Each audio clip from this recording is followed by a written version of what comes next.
इस तरीके से सवालों को हल किया जाए। सबसे पहली प्रक्रिया ये होनी चाहिए कि हम ये चेक करें कि इस सवालों में इस तरीके से जो संख्या लिखी गई है इनमें कोई क्रम है, या इस प्रकार देखा जाए कि इसमें कोई ऐसा नियम लग रहा है जिसकी वजह से संख्या लिखी है। तो यहाँ ऐसा संबंध हो सकता है कि 3 से 8 हुई है कोई संख्या, या 8 से 10 हुई है, ऐसे करके चेक करके देखिए। तो 3 से 8 होने का मतलब इधर 5 प्लस हो रहा होगा और 6 से इधर 56 हो रहा है। तो यहाँ पे ये समझ में नहीं आई बात, इतना एकदम से कैसे कोई प्लस हो जाएगा, कुछ गड़बड़ है। नियम है, कोई प्रक्रिया समझनी पड़ेगी। तो एक नियम इसमें ये समझ में आएगा तो करेंगे, जैसे कोई संख्या ये 3 है, 3 से हम इसमें देखें अंतर तो कैसे ये हुआ होगा। तो 3 से मल्टीप्लाई अगर जैसे 2 से करें तो कोई 6 आ जाएगा, ठीक है।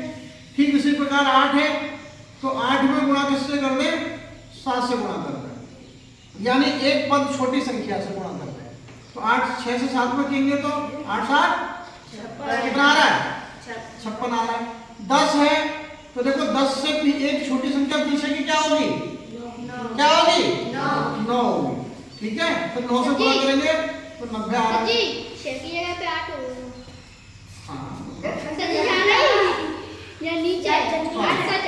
हाँ, तो ये हम जो देख रहे हैं इस प्रकार तो हमें ये संख्या प्राप्त हो रही है।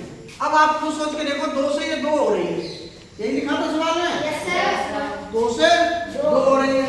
तो आप एक बात सोच के देखो, 2 से एक छोटी संख्या एक ही तो होगी, तो एक करके गुणा करेंगे तो 2 आ गया, ठीक है।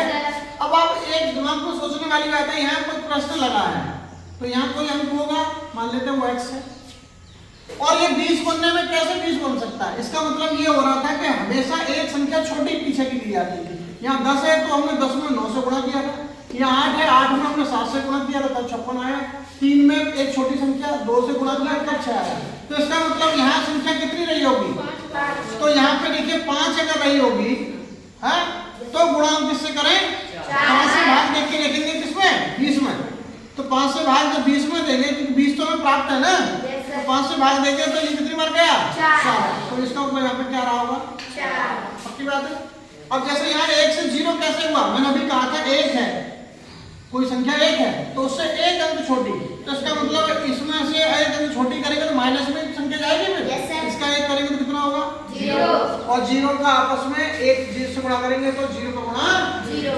तो इस प्रकार यहाँ संख्या कितनी हो गई, क्वेश्चन मार्क में लेने पे सॉरी ये 5, हाँ तो मतलब यहाँ पे कितना आएगा, 5 आएगा। क्यों आएगा, क्योंकि 5 से